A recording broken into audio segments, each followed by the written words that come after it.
నేటి దినాలలో చాలా మంది జీవితాలు భ్రష్టత్వంలోకి వెళ్ళిపోయినాయి, అలాగే చాలా మంది జీవితాలు భ్రష్టత్వంలోకి వెళ్ళబోతున్నాయి. చాలా మంది జీవితాలు భ్రష్టత్వానికి నడిపించబడుతూ ఈరోజు మనం తెలుసుకోవాలి, ఈ భ్రష్టత్వంలో ఉన్నవారు వెనక్కి రావడం చాలా కష్టతరం. ఎందుకు చాలా కష్టం? ముందు వాళ్ళు తెలుసుకోవాలిగా వాళ్ళు భ్రష్టత్వంలో ఉన్నారని.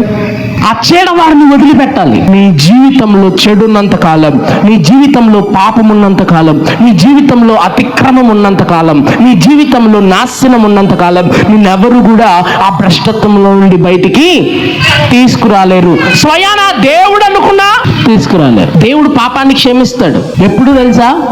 ప్రభువా నేను పాపినయ్యా, నేను నీ రొమ్ములు కొట్టుకుని ఏడుస్తున్నప్పుడు, నీ రొమ్ములు బాదుకొని, ప్రభువా నేను పాపినయ్యా, అయ్యా నన్ను క్షమించండి ప్రభువా, అయ్యా నేను దుష్టుణ్ణి నాయన, అయ్యా నన్ను క్షమించండి ప్రభువా అని నీ రొమ్ములు కొట్టుకొని నువ్వు చేసిన తప్పిదాన్ని బట్టి దేవుడు ఎడల ప్రలాపించినప్పుడు దేవుడు నీ పాపాన్ని క్షమిస్తాడు. అంతేగాని నీ పాపములో నుండి బయటికి ఆయన తీసుకురాలేడు. నువ్వు తెలుసుకోవాలి.